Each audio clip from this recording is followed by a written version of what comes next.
veterans also. The gentleman from New Mexico is recognized for 3 minutes. Mr. Speaker, I rise today in support of H.R. 1016, the Veterans Health Care Budget Reform and Transparency Act of 2009. I would like to thank the distinguished gentleman of California, Bob Filner, for introducing this bill. I'm happy to be a co-sponsor of this legislation. It is through his leadership as chairman of the Committee on Veterans Affairs that we will finally be able to make advanced appropriations of the VA's health budget a reality.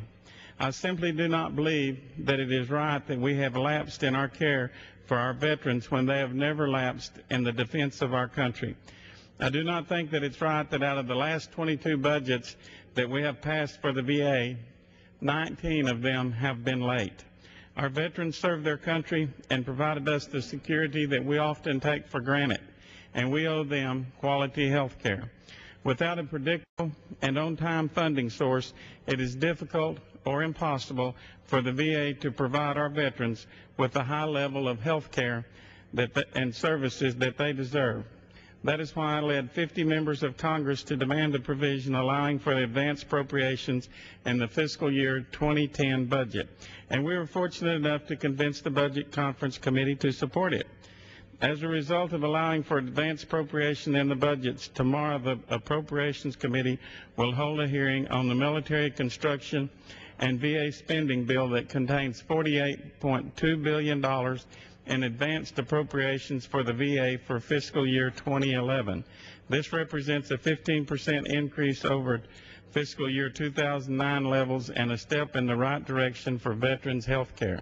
Many people have compared advanced appropriations to a family budget. A family needs to know how much their income is before they know what they can spend.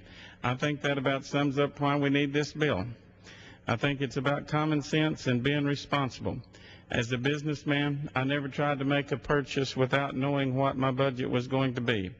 I had to plan ahead and have a roadmap for all of the company's finances.